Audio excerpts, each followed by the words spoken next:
Hello, and welcome to the How2Exit Podcast, where we introduce you to a world of small to medium business acquisitions and mergers. We interview business owners, industry leaders, authors, mentors, and other influencers with the sole intent to share with you what it looks like to buy or sell a business. Let's get rolling.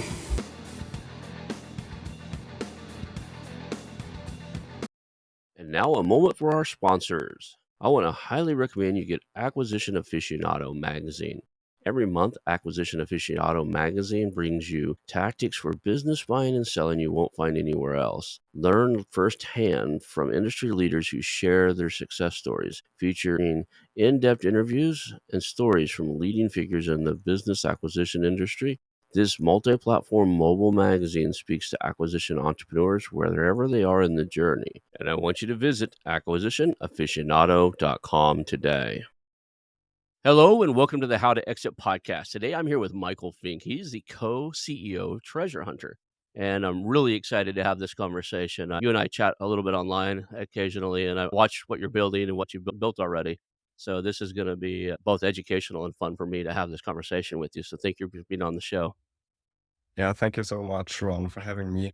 And obviously, I'm a big fan of your podcast, and I've tuned in a lot of shows recently with Blake from Flipper.com or Roland Frazier. I mean, the man's a beast, right? So I had to rewind, I don't know, for 10 times to really get all his information because he's really able to condense information in such a short way. And yeah, so being in line with all these guests, I'm super honored. Thanks for having me.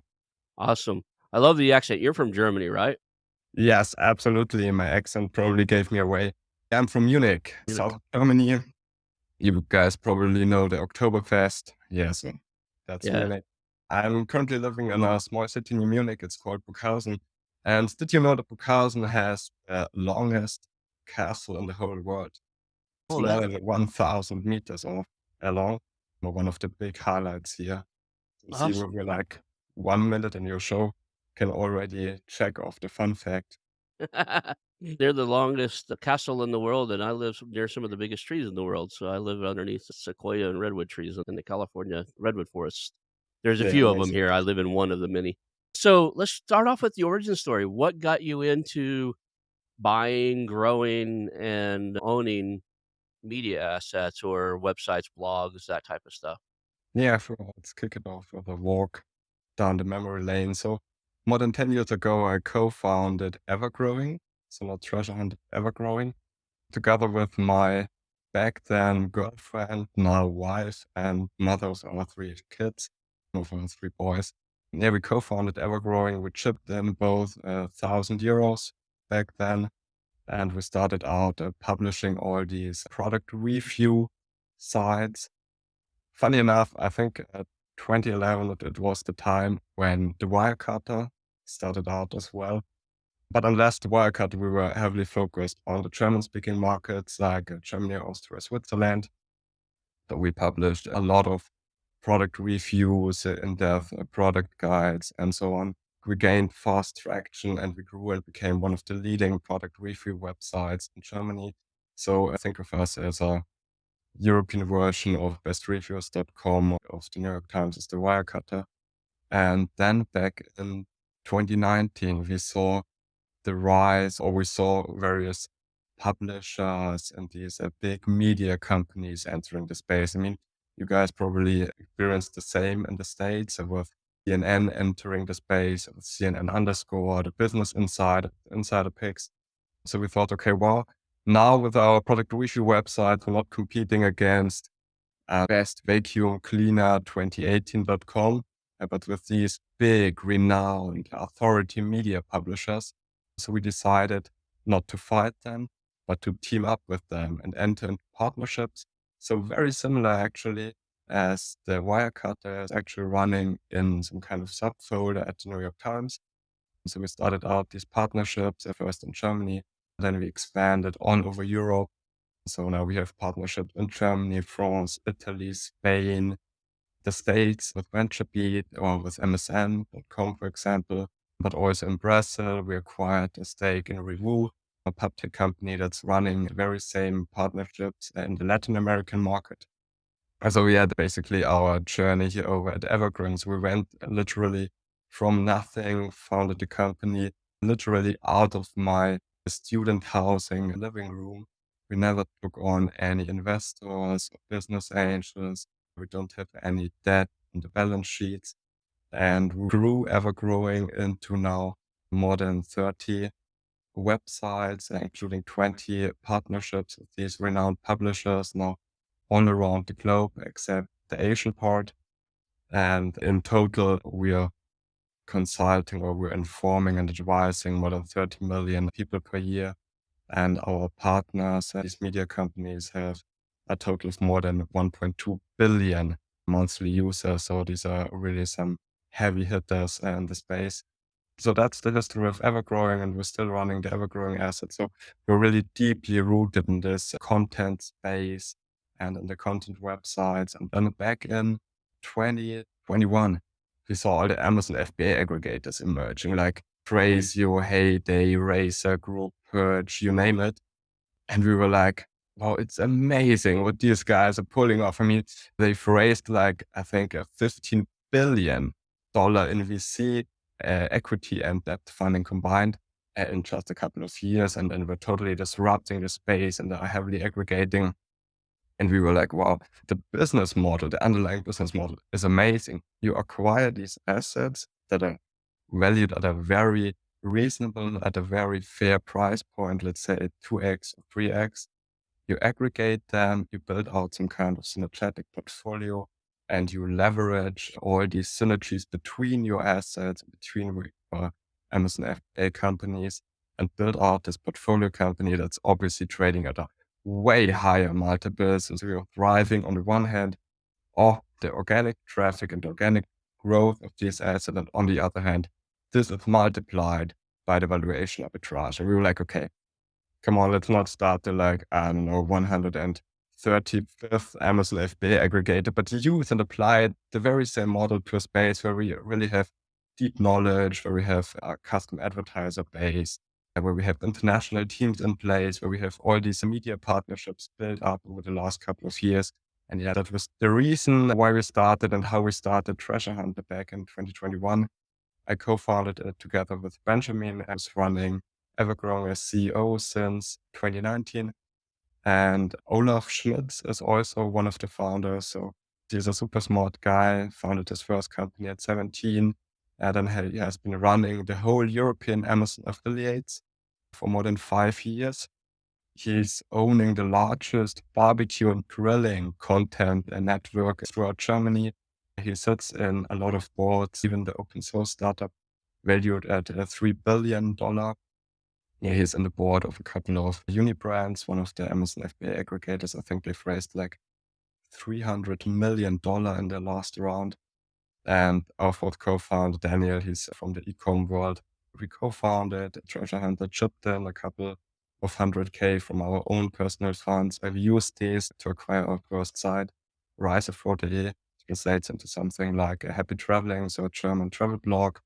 And we basically professionalized this travel blog by using better SEO tactics, better content strategy, removing all the technical issues, adapting the sales processes. In the end, we more than doubled the revenue and the EBIT within a couple of months and even surpassed our own expectations. And yeah, this brought us to our next funding round last year in August. Closed it, we raised a couple of million.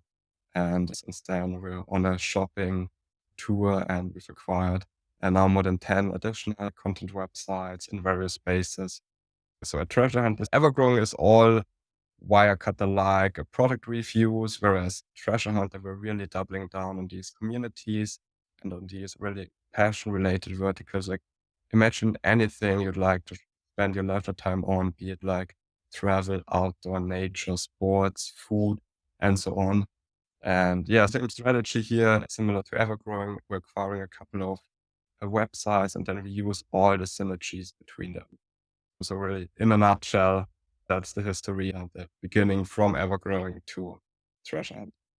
Awesome. I like that you guys focus on like passion, what I call passion niches, right? There are things that there's just huge followings for. I was looking at your website right beforehand. I'm a big guy, likes to love to go fishing. You have a fishing blog out there, and if you know anything about, especially here in the United States, if you're passionate about fishing, it might be deep sea fishing, or you might be salmon fishing, or you might be fly fishing, or you might be bass fishing. If somebody comes out and says this new lure catches bass faster than anybody else's, I don't care what it cost or how much your budget was for the month on that, chances are you're buying the new coolest, latest thing out. So passionate markets are really cool in the fact that their passion often overrides their logic. They're into something really in it. So here in the US, it's like fishing, golf, health. There's a bunch of different passion topics. Does that help with the traffic and stuff? Yeah, yeah, absolutely. Especially it helps with the diversification of the traffic. See, compared to our product review sites, if you look at the customer channel, they're really at the still end of the funnel. So right before you probably head over to some kind of site and then you close the transaction in some kind of e-com shop at Amazon.com. But these passion verticals and passion websites, they're like one step ahead in the value chain. So these are the communities where the ideas are sparkling. And think about, let's say you're some kind of foodie and think about what you do next. And then you head over to your favorite food blog and you see, oh, wow, sous cooking is the new thing. And you check it out and you let inspire you. And these ideas are sparkling. And that's all what these passion-related blogs are about. And you're here in the M&A and small business space, and that's basically some kind of passion vertical as well. If you take a look at the Red Ventures portfolio, I mean, these guys are doing, I think, now 2 billion in revenue per year, but they've doubled down on the financial niche, and they're very strong in this finance vertical. So basically every big finance asset like points guys and so on you're visiting, it's owned by Ventures. We're following basically the same business model, but unlike Red Ventures, we're not doing some kind of multi-million or billion-dollar deals, not yet. But we're really focusing on content sites that have like 100K in net profit up to 1 million. So that's really our sweet spot. But yeah, completely agree. And the huge advantage of these passion-related sites is they're not only dependent from the Google SEO traffic, because within these assets, you see a lot of social media traffic, you see newsletter traffic, you see all of these media areas that are attached. And I think that there's a huge opportunity to just diversify your traffic streams as well as your revenue streams. I get it. One of the things I learned that in this B2B mergers and acquisitions of small business space is it's a lot smaller than I thought it was. We own 2 newsletters in it. We have this podcast. We have some other interests we're looking at, but we were trying to figure out why we can't grow them faster. They're slow to grow. So we started looking around, and the biggest guys in here that you mentioned, Roland Frazier and like and some of these other guys that have been doing this and teaching this, and they've got content going out daily. Even those guys have the tens of thousands of followers instead of like low tens, instead of the hundreds of thousands of followers some of these other influencers have in other niches. And even myself, if you look across all my platforms, I'm close to about 140, 150,000 followers across all of them put together. And that's an accumulation of, 14 years on Twitter and all these other platforms. So we were looking this morning because we were thinking about taking one of our newsletters and making a subset of it on LinkedIn. And the number one podcast in this space is M&A Science. He's got a newsletter. He's put out 221 or something issues or episodes, or whatever you call it, of his newsletter. And he's got less than 6,000 subscribers on it. And I'm thinking it's just such a tight, small space. So as I look to acquire and build other website and newsletters and content stuff, I'm looking for things that are more in that B2B, but broader than just buying and selling small to medium businesses. I like your content, your review sites. I would love to I was looking at one that reviewed business brokerages of all things, which is still really tied into this niche. Software review sites, I think, would be interested for me.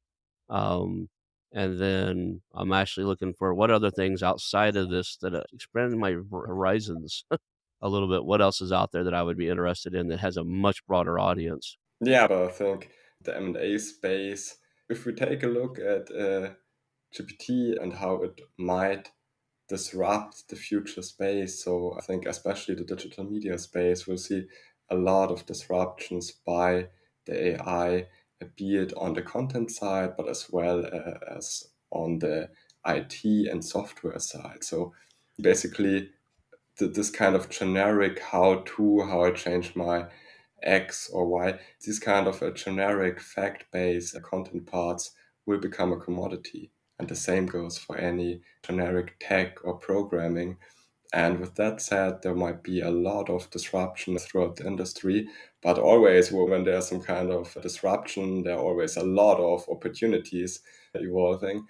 And I think it might be fair to say that we'll see a lot of content creators, solopreneurs, and small startups raising up. Teams that are today run with, let's say, 100 FTEs might be possible in the near future with, let's say, 3 to 5 FTEs and an army of AI marketers, coders, newsletter experts, and so on that are powered by some AI tech. And in the end, we might see way more small and medium startups on the horizon. And all of these kinds might eventually look for an exit or will think about how can I optimize my business for an exit or how can I acquire a competitor. So I think the M&A space will really be one of the big winners in this scenario. Whereas I personally think that the VC space will get a heavy hit because in the future, powered by AI, might not be in need of this VC money that comes with all these strings attached anymore, or at least to the extent we're seeing it today. Yeah, I mean, the whole ChatGPT and all these different AIs that are already out there, they're really impacting, like, even to today. When they first came out, I was like, that sounds kind of cool.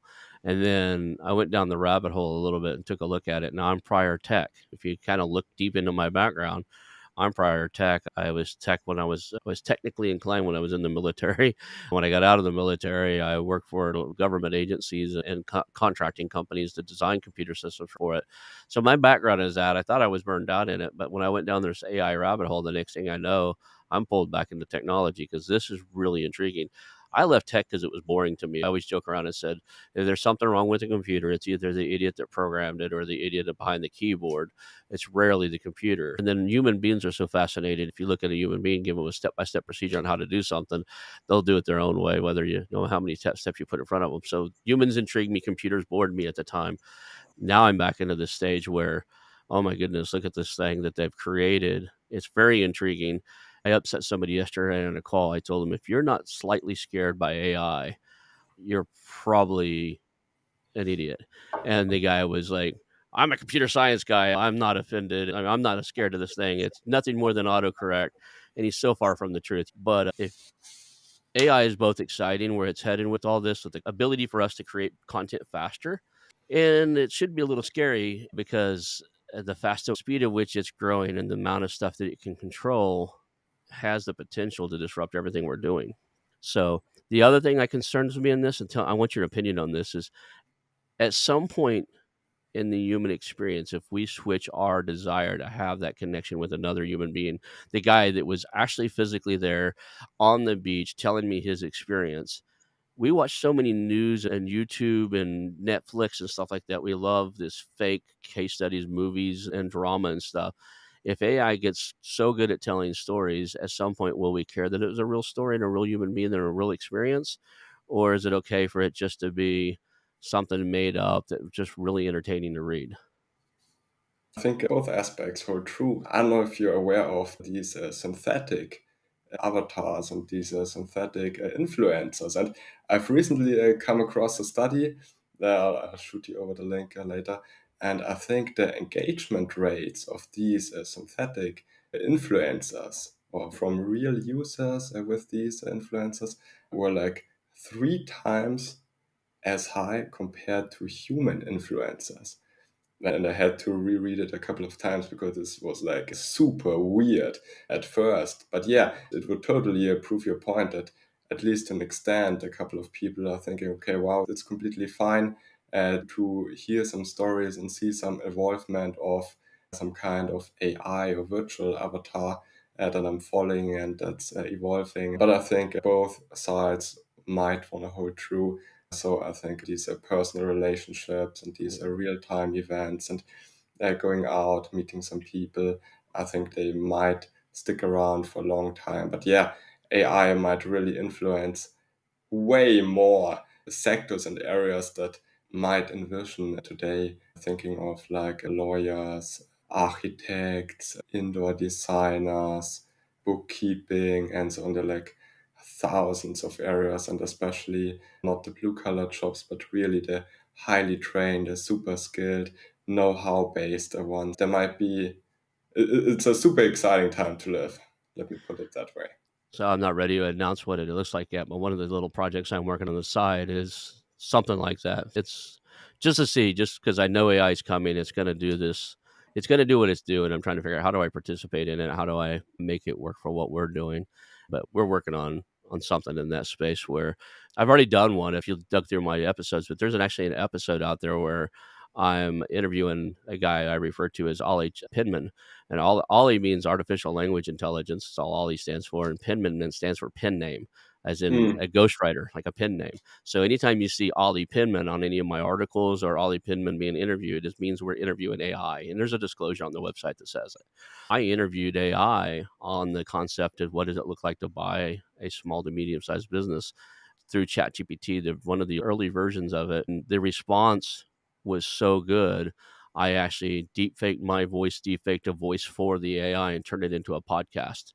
So the podcast isn't even me asking the questions. The interview is an AI tool deep faking my voice, my part. I trained it on my voice. I actually recorded a bunch of sounds and gave it to it. So it spoke as me. And as a matter of fact, if you listen to it, I sound more robotic than the AI voice we assigned to the guest. But none of it's real. It's all deep fake from start to finish. It turned out really good because at that point I'd already interviewed 100 people, so I knew the right questions to ask. yeah. This whole prompt engineering is the key right now. I don't think AI, and it may be 6 months from now, we may have a whole different story. I think you have to know the right questions to ask at this point. You have to what they call prompt engineering. And as a writer and a content creator for you and me, we get really good at prompt creating. We can use it to augment. I haven't had writer's block in weeks. I Yeah. write some of this own stuff. If I get stuck, I have an idea. You probably should write about this, but I don't really know where to start. I just plug it into the tool and say, "Tell me about this," and I'll read it. And a lot of times, I won't use what it created, but I'll turn around and I'll start writing myself. But it got me past that thing. And you got to fact check the snot out of it too, especially in a technical space, in a B2B space, when you're talking about step by step procedures or you're doing something like that. I say this in almost every show now. So there's a phrase I like to use. It's called competent incompetence or competent ignorance. AI at this point is still what I refer to as a confident ignorance, meaning it's absolutely confident it's right, but it doesn't know what it doesn't know. So it's like asking an 8-year-old or a 10-year-old a question. If it doesn't know and he gets a reward if he gets the answer right, he's going to tell you an answer like he thinks it's right. And at the end of it, you have to go, well, you have to have your own BS meter. So let's talk about what does the future look like for you? How do you look at where Treasure Hunter is going, where your other company is going? What's the path that you see? And AI aside, maybe integrate some AI into your thoughts. Where do you see yourself going with this? Yeah, so Treasure Hunter, we're still acquiring assets, and yeah, especially we'll double down on these communities, and we're working heavily on basically redirecting all this pre-existing SEO traffic into some kind of owned media or owned audience channels like a newsletter or any membership areas, some kind of dedicated groups. So to really transfer and get the bridge from the organic traffic that's inflowing and then coming to really some kind of recurring or direct traffic. I think that this building this bridge is imperative in the current environment. And yeah, we've been building out our portfolio and we'll continue to do so. As of now at Treasure Hunter, we're in 3 verticals. There's a couple of assets. We have new assets already in the pipelines and a couple of LOIs, and we're looking to acquire the next assets in the next couple of weeks. The acquisition tour is still ongoing and might be ongoing for the next couple of years because it's really all about building up these portfolios. When we're acquiring these assets, we're really acquiring assets mostly without any management and without a dedicated team, often without some kind of proprietary tech. And by really integrating all of these assets into our treasure hunt system and putting it under our treasure hunt umbrella into the holding company, we're really leveraging synergies. Think about when you, for example, run and operate one travel blog compared to, let's say, 5 travel blogs, or you have these high synergies in the content side and the SEO side regarding advertisers, regarding your tech stack, and so on. That's how we're thinking about these content verticals. And I mean, one big learning from Evergrowing is that in some cases, size really does matter. And that's exactly one, because at the Evergrowing one, fun fact, it was, I think, back in 2014, 2015, we had a lot of traction throughout Germany, and I reached out to Apple and asked them if I get some kind of iPhone as a product to review. And did you know what they answered? Not Yeah, big enough for you. me neither, because I never heard back from them. And later on, when we have all these media publishers and these big corporations behind us and partnered up with them, multi-billion-dollar companies are approaching us saying, "Hey, can you put our products as some kind of ads into your content," and so on. That's one huge learning we had over at Evergrowing. When you have a decent size and a decent market share within your vertical, it's way easier to get any direct advertising deals or any partnership, any corporations, or team up with any colleagues that do some kind of cooperation or partnership. The second part that goes hand in hand with this is if we're really looking at this as some kind of micro private equity play, right? We're aggregating all of these assets and we're building them and transforming them into a company, meaning we have a management team in place, we have various departments for like SEO, IT, social media, sales, and so on. We have an M&A department. It's really all about finding these deals on market as well as off market, then closing the deal. We have an onboarding department where they just making sure that the transition from the previous owner into treasure hunter is going super smoothly. They're doing some kind of light HR process to really weed out editorial freelancers and so on.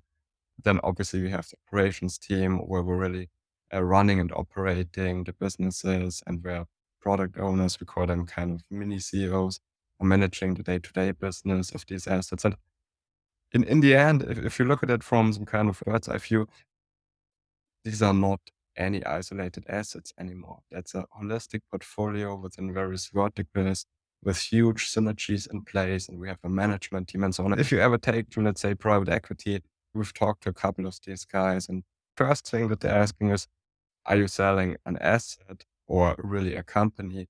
Because it's like the worst nightmare to acquire an asset without management. These are financial guys. It's absolutely not their play at to venture into some kind of asset-based company. They're really looking for an existing management team in place, for a track record, for history, and this kind of buy and build M&A strategy. Yeah, it's basically some kind of M&A home turf. You want to keep that in mind when you aggregate these kind of assets, especially given the fact that when you really build out and transform them into a company, there's this valuation arbitrage in play. I don't know if you know the study from Bain. They did some kind of case study and analyzed what's really driving at the total growth, what are the value drivers in private equity. At first, everyone would assume it's operations, right? Because private equity, I mean, these are the companies with billions in assets under management. They have like top-notch connections. And so they have really a smart team in place. And they have these top-notch industry connections and so on. That's not true. According to Bain, more than 50% of the value was created by multiple arbitrage and not by operations. So let that sink in. So these big private equity companies with top-notch CEOs and super paid staff are really not, on average and on a longer time frame, we're not able to drive the growth by the organic business, but instead by putting together various small companies, merging them together into this bigger one and selling the bigger one and really thrive off the multiple arbitrage. And if you do the math, it becomes quite clear because let's say you acquire a business that, let's say, brings in 1 million net profit. You acquire it for 3x, so 3 million, and you grow it. Let's say you double the EBIT. You're some super fancy operator and super smart. And now you're at 2 million and you would sell it at the same multiple for 6 million. But if you bundle it together in some kind of portfolio, and if you not get to 2 million, but like 3, 4, or 5 million in EBIT, and you have a synergetic portfolio and you have a management team in place and all, then you're bigger. And then it's super easy to sell the company for 10x plus all these Amazon FBA aggregators like Thrasio are using, the battle-proven case that all of the private equity guys are using. And we're just applying it to the content space and these community-based assets. In the end, our business model is super boring. I mean, it's what private equity is doing like for, it feels like centuries when you talk to the guys. It's actually like, I don't know, 20 years. But the super interesting part about Treasure Hunter is really the assets and businesses we're working with, because these are really this kind of indie publishers and super small companies, often very, very artisan-like, so that they don't really feel like this kind of managers or CEOs. They just love to put out great content, adding stuff and reviewing some products, and that's their world. For me personally, it's super interesting to use this and really level it up and bring it to the next level and reach a bigger audience with their content. Because ultimately, I think the customer, when we focus and go down to the content space and the content quality, I think this kind of content is often way superior compared to the big media outlets and big publishers that are really producing content en masse. That's where we come in at Treasure Hunt and we use their assets and their content and we help growing them to the next level. That's one of the main reasons actually why they are selling to us, because at some level they're hitting a wall, they're hitting the ceiling. I'm a content creator by heart and I want to stay with this content creation focus. And that's probably one of the biggest challenges we're facing. We call it DNA conservation, to really preserve this spirit and this the kind of content quality. And I think that's only possible because we're acquiring really assets that have grown a lot and that are really at 100K net profit per year. Because at this stage, you don't produce your whole content yourself. You often have some kind of editorial teams or some freelancers in place. And so we're able to onboard them and thereby transfer the DNA and their style and their writing, because I think that's really the heart and the core of their assets. Yeah, I was gonna ask how do you handle, like, when you acquire a media asset, a blog or a newsletter or something, it's been written in a style of the original team or individual that was creating it for the existence of it. That's what I was gonna ask you. When you buy these, do you keep the content creator in play, or do you try to if they want to exit, does that kill the deal for you because now you got to figure out how to write in their language? Or can you I know with AI, it's kinda cool. I did this with one to test. I was looking at one. I took his top 3 performing blog posts. Mm. I wrote a blog post and then told the AI to rewrite it in the style of, and I fed it those I think it was about 4 or 5 articles from him, and I said, "Rewrite it in this style," and it did a really good job. It changed my phrases and nuances to his. It made it look like it, and I sent it to him and said, "Hey, did you write this?" And he's like, "No, I didn't write that. It looks like something I would write." And I told him what I had done, and this was during the evaluation of his site, and I was like, because he wants to leave. He's just done. He's wanting to retire out. I still haven't moved very far on that one. It's a very small site. But I'm concerned if you take over something somebody's been writing on for 3 years, can you continue to create content that appeals to their audience because there is a connection there? Yes, super, super important question there. So if you really take over a site in this price range, if you look at these 100K net profit per year site, so often it's structured in a way that the asset owner is producing like, I don't know, 10 to 20% of the whole content, and the remaining part is already produced by some kind of freelance editorial team. And there obviously we look to take over the majority of the staff of the team to really conserve the style of the writing and the editors and the whole, let me call it, spirit of the asset. On the other hand, we've done a lot of full exits, meaning the asset owner completely exited the asset, but we had his editorial team still in place. But we've done actually one deal with the food blog where we did some kind of 50-50 partnership, and where the current asset owner is still in place, is still like producing the content, but we are helping them, and we've lifted off all these kind of orga stuff and this kind of management stuff from its shoulders, meaning all the SEO structuring, keyword researching, part of the internalization strategy, the outreach, the sales team, and so on, so that the asset owner could really refocus on what it can do best, namely creating this really great content, figuring out the new recipes. Was really able to refocus and super happy with the setting, and we're super happy.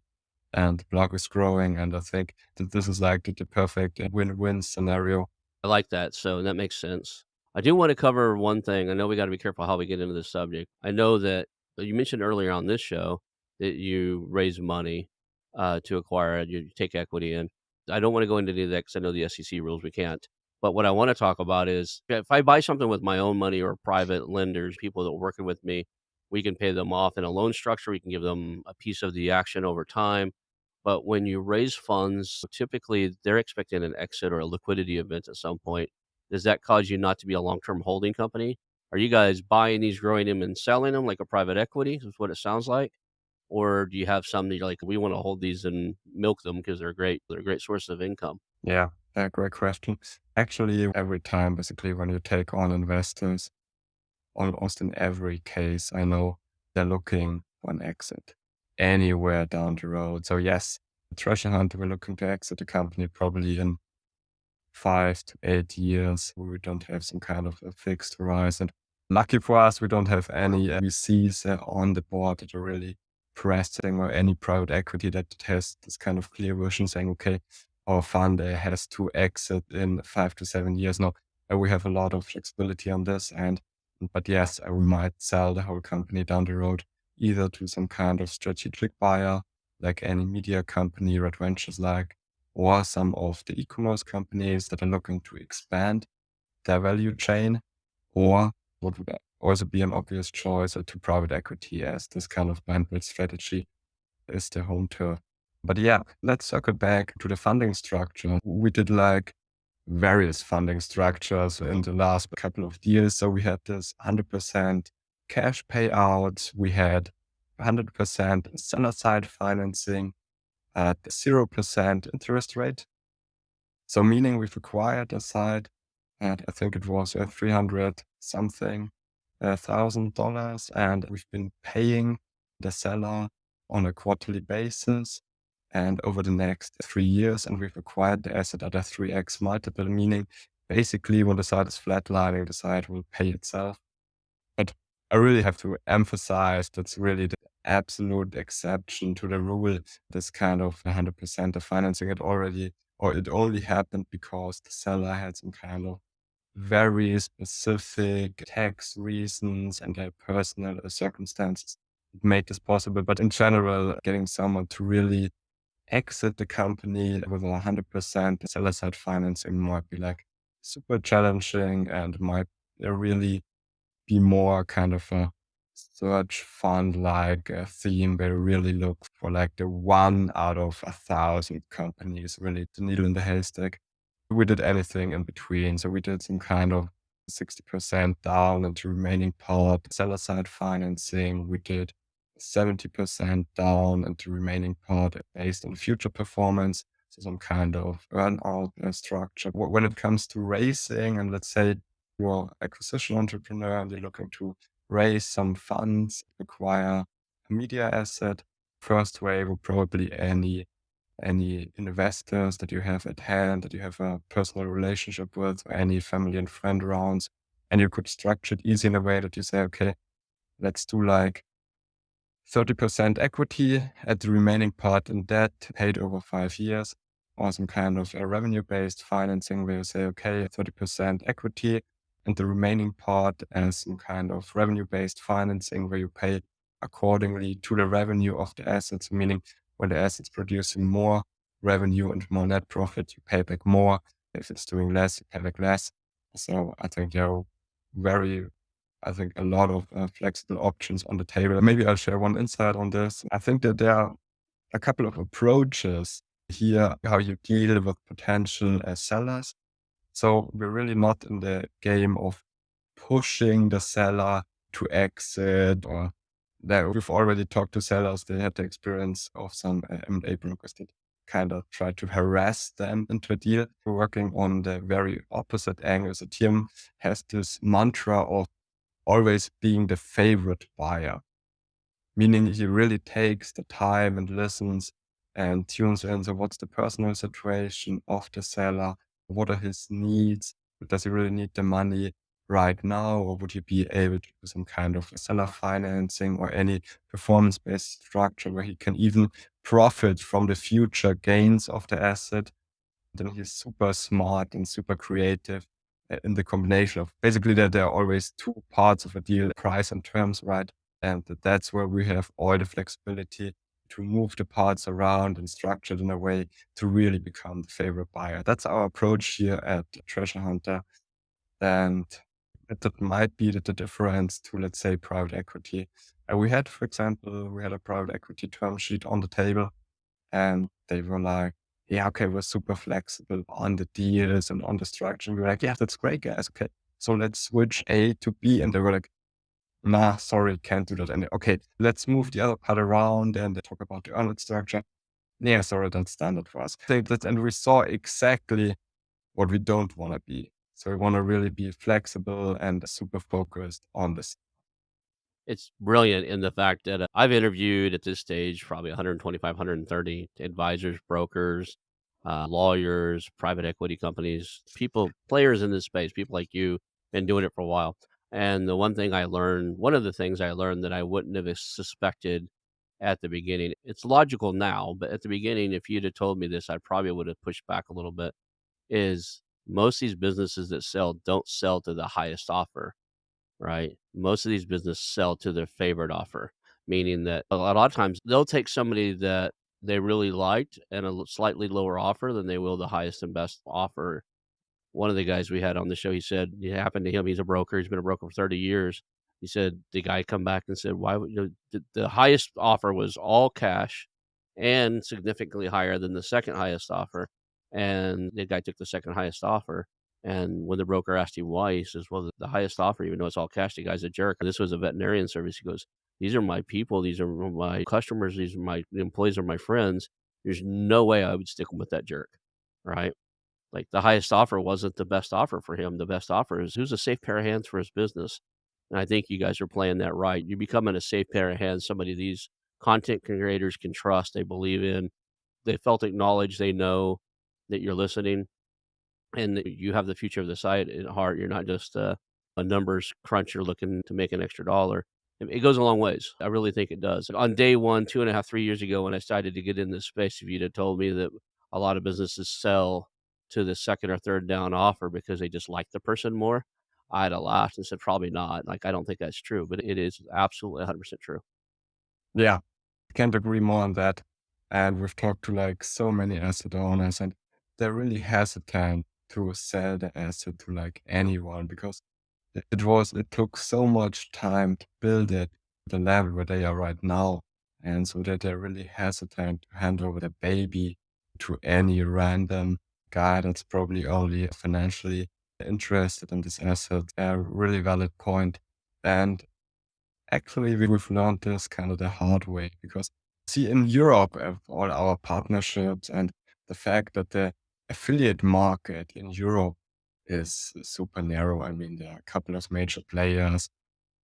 Everyone knows everyone. We have this huge industry reputation that's preceding us. At Treasure Hunter, when we were entering the US market, we were thrilled and then we were like super excited. And then we had the first calls with the asset owners and they were like, yeah, okay, who are you guys?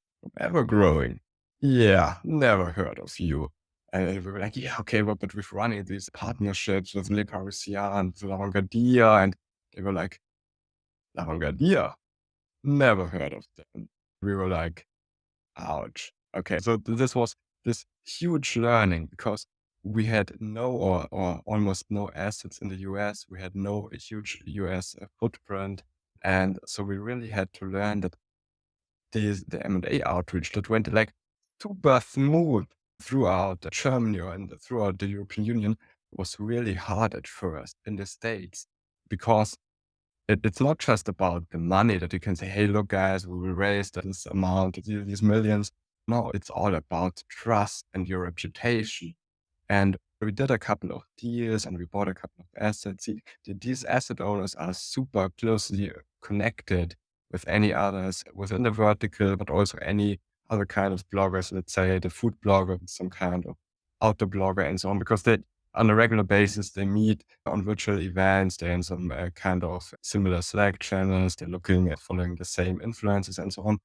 And when we've done a couple of deals, we started getting the first inbound leads, and the first asset owners responded, oh, yeah, wow, I've already heard of you guys. The other one, you acquired the asset, right? And yeah, he talked to me how great the experience was. And yeah, and that was where really that the tides were shifting and we really got the momentum. But it was a huge learning. And exposed, I really have to say, we did it really the hard way, not the smart way. So the smart way would have been to really enter the space, enter the industry, and talk to a couple asset owners, build up some trust, talk to all the experts in the industry, and first build out really your profile before you start entering these M&A talks. But we really were on a timeline and we had to move fast as we kind of just hustled our way through it. But yeah, if I had to do it again, I would definitely switch to another approach because it's not only about having the cash in the bank account, just we're being able to really close the transaction. It's not only about having the cash in the bank account, it's really about the trust of the seller so that you're really a decent person and that you really have this industry standing. And yeah, that was one of our biggest learning when we entered the US market. Awesome.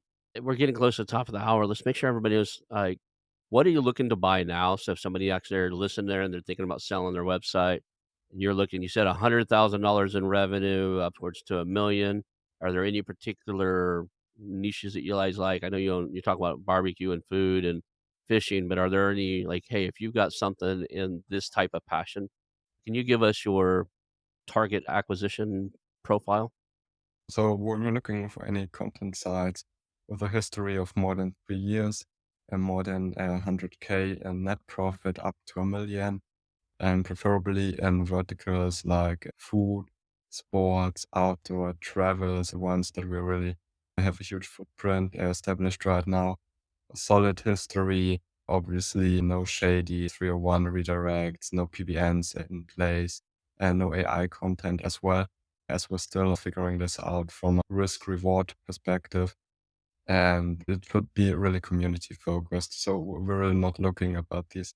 Back then, you called it a made for AdSense sites. These sites will just plug in a couple of generic content so that it's monetized and it brings in a couple of bucks and then you resell it. No, we're really in for the verticals that really have a lot of passionate content, really unique insights, personal stories, and a community of following that's really excited about this brand and about this topic. It's interesting is that's how I entered in this space many years ago. I'm not gonna date myself. Back before Flippa and back before all these cool places to go find them, we hung out on forums. I think one of them was like Warrior Forum or something like that, and we would buy and Yeah. sell, websites, and I would find those AdSense sites like you're talking about, generic content websites that are AdSense or whatever, and what we would do with them is if they got really good traffic just using that model, we would go in, say a site had 30 good articles, it got decent traffic, they're making 100, 200, $500 a month on AdSense. We would turn around and add really good articles in there and mix it in. So now you got really good articles mixed in with the other stuff, and we grow them, and then we turn around and sell them later. Unfortunately, back then it was really easy to spoof all your stuff, these private blog networks and all this other stuff, and I got burned pretty hard on one of them. So I pulled out of it, went back to doing something else, and now I found myself full circle looking at content sites again years later. I'm not going to date myself, but more than 10 years later, put it that way. But I do appreciate having you on the show today. We made it through most of the show without some technical difficulties. I think we did really good today. Before we leave, if somebody can remember three things from the show today, what would you want them to remember of what you talked about? Tough question. First of all, stay curious, stay positive. Yes, the AI is on the horizon and might disrupt a lot of industries, but disruption always means opportunities.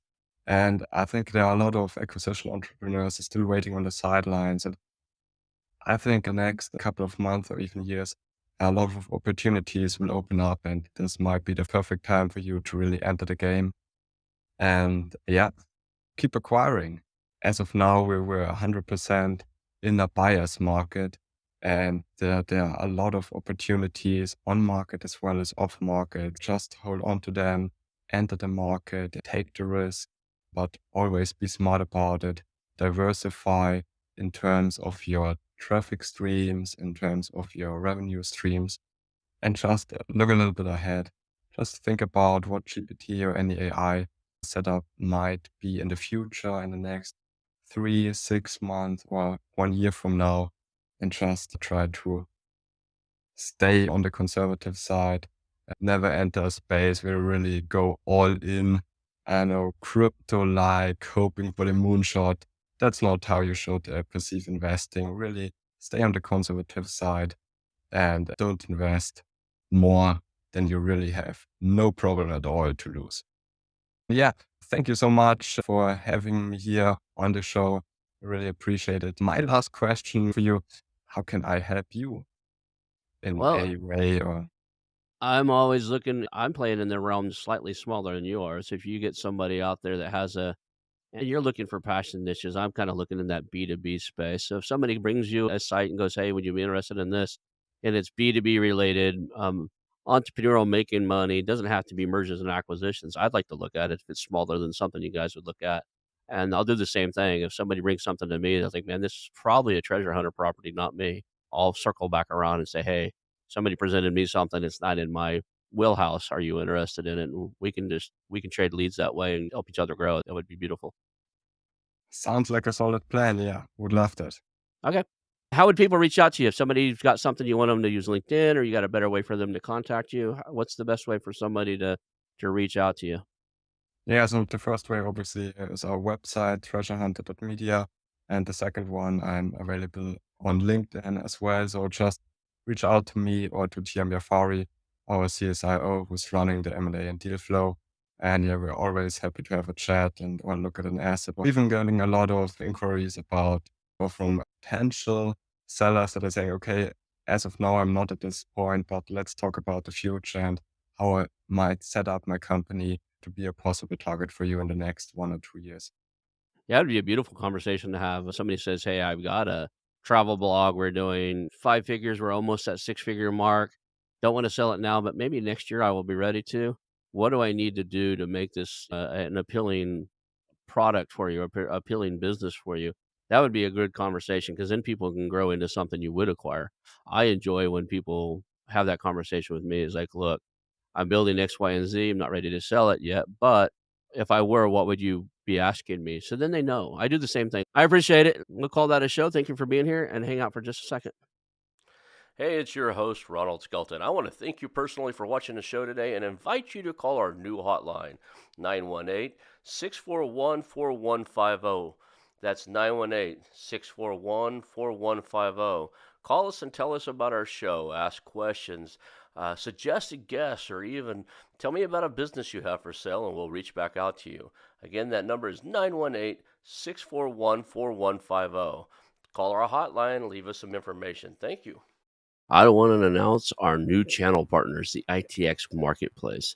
Since 1998, ITX has created $5 billion in value by selling more than 225 IT businesses in 20 countries. ITX works exclusively with IT-enabled businesses generating between 5 million and 30 million who are ready to be sold, and M&A decision makers who are ready to buy. For over 25 years, ITX has developed industry knowledge that helps determine whether a seller is a good fit for their buyers before making the match. ITX Mergers and Acquisition Marketplace we have partnered with has a proprietary database of 50,000 plus global buyers seeking IT service firms, managed service providers, Microsoft service providers, software as a service platforms, and channel partners with Microsoft, Oracle, ServiceNow, and the Salesforce space. If you have an IT-enabled business you're ready to sell, I want you to visit the itexchangenet.com/marketplace. How to exit. That link will be in the show notes. Visit them now.